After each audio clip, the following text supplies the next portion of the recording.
this action is going to be able to play out in our second match of the Latin America region finals. We've got that center scorch though out here on the field, and we've got Zacian paired up with it. We have got the Calyrex and the Indeedee as well, so great to see that synergy coming on, and we've got the Into the Fog music playing in the background.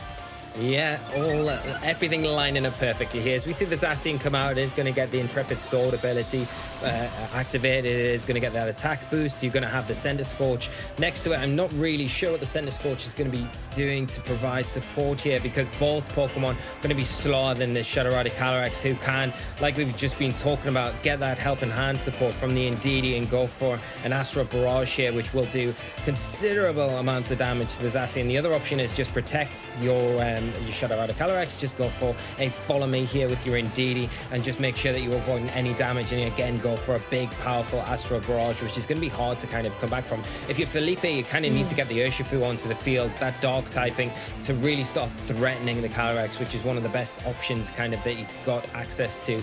It'll be interesting to see how he approaches his turn, whether or not he lets something go down or if he does make that switch here.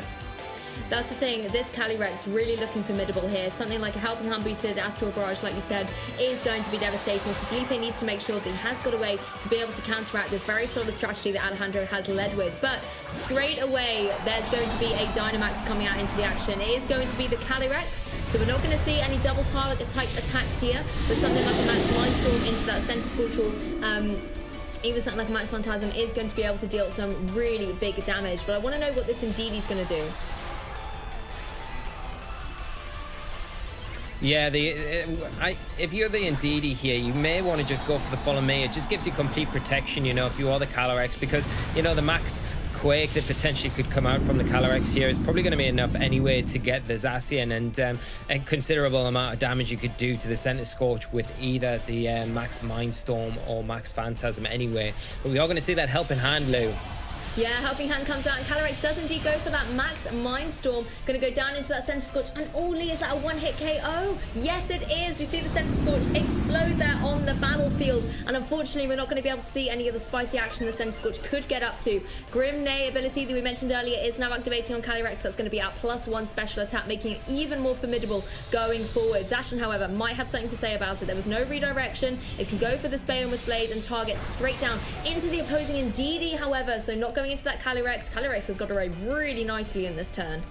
Yeah, avoiding all that damage from the potential Behemoth Blade there. It's getting off kind of just a free turn here for Alejandro, and such a big turn, being able to get rid of the opposing Dynamax Pokemon from your opponent as well. Now Zacian obviously is in a bit of an awkward position. The one plus that you can say from Felipe is that he's got the Regieleki onto the field, so you can utilize potentially something like Electro Web here to slow down that opposing Shadowrada Calyrex, and that will allow him to remove the Indeedee from the field, taking away the redirection support, and then free up Zacian to kind of get that Behemoth Blade onto it, and potentially with a +1 it's probably enough to pick up the knockout. But if not, it's going to be very close to that, and if you don't deal with, you know, the Regieleki this turn, the Regieleki are going to be in a great position the next turn to deal with the Calyrex. So Felipe is not out of this game by a long way. He has lost the Center Scorch. Shame that we didn't get to see it really do very much, but by bringing in the Regieleki, shown what a great support option that is going into this next turn.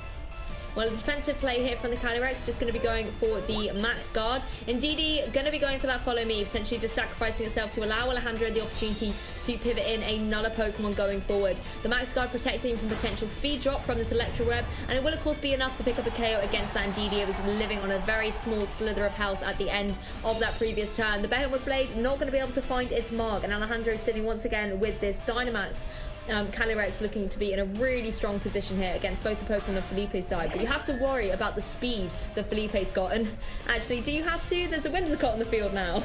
Yeah, it's a perfect Pokemon to bring in if you're Alejandro. You know, you've got access to that Prankster Tailwind now. It just put you way above and beyond anything that the Regieleki can do, and give you an option to just remove. The biggest threat at the moment on the field for you is Felipe Zacian. The +1 there is just really threatening. You need to remove it, so this is a perfect opportunity. Throw your Tailwind up and just attack into that slot, and then you can deal with the Regieleki. After that, you can already see that Alejandro has the Rotom Heat in the back as well, so not really too worried about the Regieleki. I think the thing on the front of your mind has got to be taking care of that Zacian as soon as possible.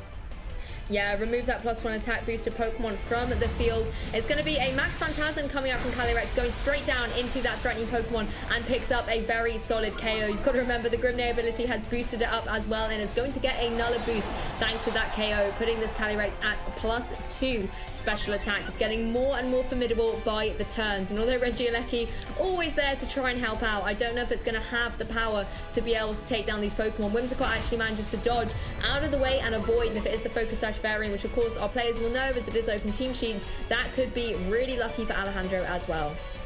Yeah, I mean, you know, if you're keeping your sash intact, it's always useful, especially because, you know, you've got the last Pokemon to come in. But we are seeing it is going to be the Urshifu finally making an appearance. But the issue is now with the Psychic Terrain on the field, you're not going to be able to utilize Urshifu's Sucker Punch, because obviously that is going to be kind of it's going to be stopped. So it makes it very difficult, especially with a Whimsicott next to you. And we do see the forfeit there, and Alejandro take game one quite comfortably. Oh yeah, quite comfortably and quite quickly as well. I think just being able to come straight out the blocks and go with that sort of the Calyrex straight away, being able to pick up that solid KO against sort of Center Scorch. Also taking away the Dynamax Pokemon there from Felipe's side of the field. Then picking up another KO against the Zacian. It just was totally in the momentum of that Calyrex, and I think having the supportive Pokemon there of the Indeedee, sorry, with the Helping Hand, and also being able to redirect away attacks, and then Whimsicott coming in with Tailwind, it was perfect. That restricted Pokemon was perfectly supported in that match. Yeah, it just goes to show how strong Shadow Rider Calyrex is really there. You know, yeah, Alejandro didn't need any other Pokemon to rely on there. You just had that one Pokemon attacking every turn, and it did enough really to close that game out quite quickly.